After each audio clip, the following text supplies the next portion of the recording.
Good afternoon. Thanks for joining us here on Today on eNCA, DSTV Channel 43. Now, last week, Johannesburg residents were rocked by an underground gas explosion in the CBD. It left one person dead. The mayor of Johannesburg, Kabelo Gwamanda and MMCs are conducting an oversight visit this hour as the search is continuing for the exact source of that explosion.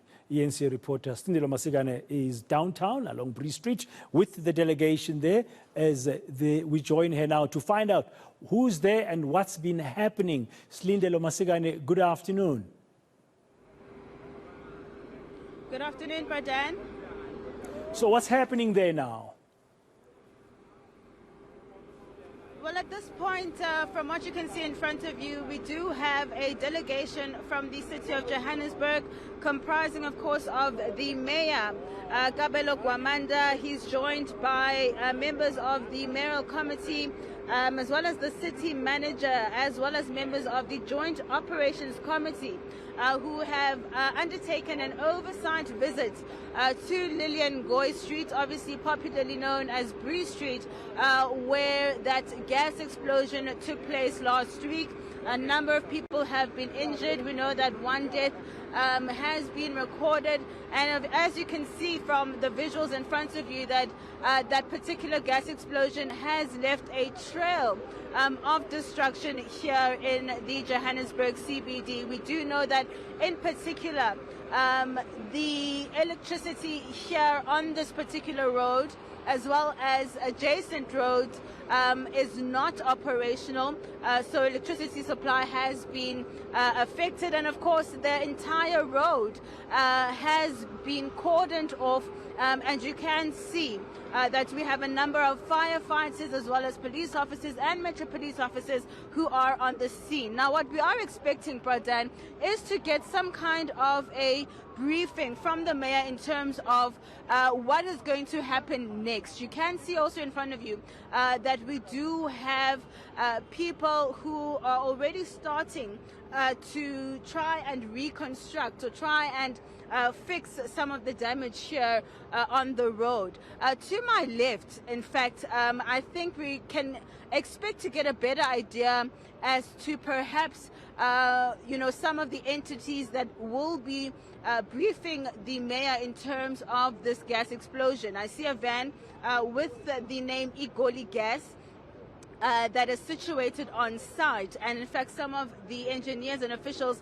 that were briefing the mayor were also from that particular entity. I'm going to ask Mbuzeni to just walk with me towards the mayoral committee. I do understand that the mayor is still getting a number of updates before he can address us, but perhaps we can try and speak to some of the officials that I have noticed who are here in terms of the support that's being provided to the mayor with this particular oversight visit. I understand, of course, that I do see the City Power spokesperson.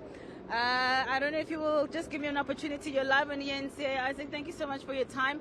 I know this is more of a political visit, but as City Power, perhaps, can you take us through the electricity situation on this particular street as well as surrounding areas here? Thank you very much. We obviously are still on site with the team. We're waiting for the go-ahead clearance that the area is safe. You'll remember that the reason why we couldn't fire up our substations was because of the gas leaks around this area, the risk that carries because of anything can happen if we try to fire up a substation. So we decided that we should wait for that after guidance from EMS and also disaster management, and that's what we're basically waiting for. Immediately when we're given that go-ahead, we will be able to obviously start with the assessment of the damage on the electricity infrastructure, isolate whatever that needs to be isolated, and basically switch on those that are in a healthy state so that people can have electricity. It's been several days now, people without electricity, and we're hoping that we will be given that go-ahead by later this afternoon or tomorrow morning. Do we have an assessment as to how many people have been affected? So in terms of City Power, the impact is felt by about 2,800 households. So you can multiply that by 4 4 per household. So those are the numbers of the account holders that we know that are impacted by electricity outage, and it includes both the residential but also the businesses around this area. Thank you so much.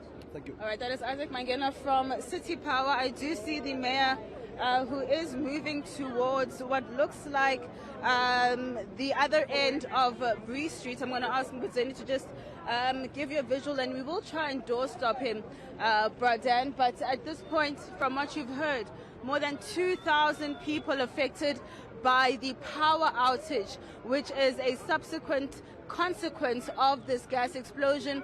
The substation that is supplying this particular area has been switched off as a safety precaution, Bradan, in order to ensure that once a switch on can take place, that it is done so safely. You can actually hear a number of generators in the background that are being used by some of the businesses here, and I'm pretty sure, of course, it is coming at a cost to them. But also in front of you, Mbudzeni, just showing you a live visual of the absolute chaos and destruction of this gas explosion. The damage goes all the way down to the opposite ends of Lilian Goy. And for those who are familiar with this area, you would know that on the opposite ends of Lilian Goy are two very big taxi ranks, North Taxi Rank as well as the Bree Street taxi rank. This entire road completely cordoned off. You cannot enter or exit this particular road. So I think once we get to the bottom of the area as to where we're headed, we'll certainly get an opportunity to speak to the mayor, Bradan. Yeah, and of course, Silindelo, we know that the formerly known as Bree Street, Lilian Goy Street, is a main thoroughfare for minibus taxis. You've just pointed a picture to us. You've got towards the Market Theatre area, you've got the Bree Street taxi rank, and then on the other side, not far from where you are, you've got the North Street taxi rank, a little bit down, further down from that road. This is affecting, I'm sure, this explosion, the closure of Lilian Goy Street is affecting the movement of the such important taxis in and around Johannesburg. Certainly so, Bradan. I mean, as we were making our way into town, Mbudzeni and I, we noticed that, you can tell that taxis are trying to make, alternative route arrangements, but it's quite difficult because this really is a very critical and main road in order to ensure that you can get customers and travelers, going to either of these taxi ranks or to any of the destinations here in town. It's one of those main roads that can literally take you from one end to another without having to turn anywhere. It's really one of the quickest ways to get to the opposite ends of town, and the entire road closure of this main road, Lilian Goy or Bree Street, has certainly affected not only the residences but taxi operations, commuters in particular. But on the sides, you can see that people are able to walk down Lilian Goy. It's really mainly just the motorists that have been affected.